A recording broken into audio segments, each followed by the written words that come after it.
प्रणाम। मैं जदुवंशी। स्वतंत्रता दिवस और गणतंत्र दिवस प्रत्येक भारतीय के दिल में गर्व, सम्मान और राष्ट्रीय एकता की अमर ज्योति जलाते हैं। यह दिन केवल हमारे गणराज्य की स्थापना का उत्सव नहीं है, बल्कि लोकतंत्र के आदर्शों, हमारी संस्कृति और भारतीयता की अनंत भावना का विशाल महोत्सव है।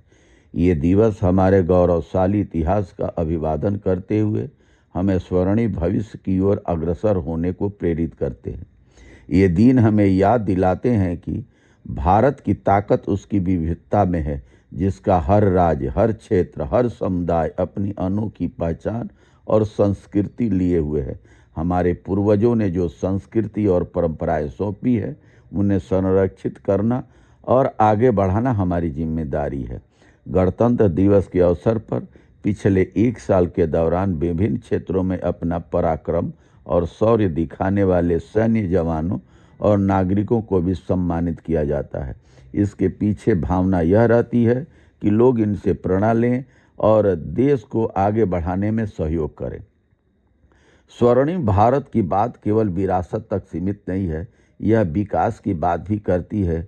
हमारे सामने एक ऐसे भारत का निर्माण करने का लक्ष्य है जहां इसके हर एक नागरिक को शिक्षा, स्वास्थ्य और रोजगार के समान अवसर मिले। यह विकास का वह मार्ग है जो हमें एक समावेशी, टिकाऊ और न्यायपूर्ण समाज की ओर ले जाता है। जब राजपथ अब कर्तव्य पथ पर अनुशासनबद्ध कदम ताल करती हमारी सैन्य परेड प्रारंभ होती है, तब यह केवल भारत की सैन्य शक्ति का प्रदर्शन नहीं होती, बल्कि हमारे सैनिकों के अदम्य साहस व अटूट संकल्प का जीवन उदाहरण भी होती है। यह परेड, यह दृश्य भारत की राष्ट्रीय एकता का प्रतीक बनकर हर हृदय को गर्व और प्रेरणा से भर देता है।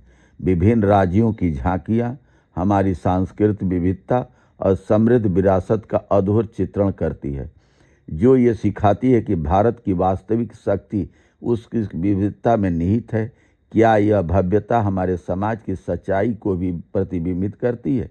क्या संविधान में लिखी स्वतंत्रता और समता जैसी बातें हमारे जीवन में भी साकार होती है, या वह केवल किताब तक ही सीमित है? यहाँ प्रश्न चिन्ह है।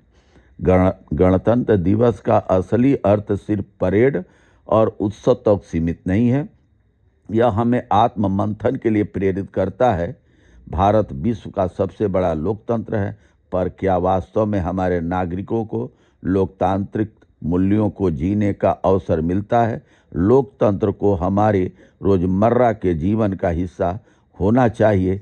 क्या हमारी वर्तमान सरकारें इस चीज़ को मिला रही है? जो हिंदू, सिख, मुस्लिम या जितने भी हमारे जो हिंदू, मुस्लिम, सिख, ईसाई चारों वर्ण, हमारे जो भी किसान, मजदूर, आदिवासी स्वतंत्रता की आज़ादी में हमारा हिस्सा लिया, सब देश मिलकर के आज़ादी है, सब क्या मिल कर के भारत में शांतिपूर्वक रह रहे?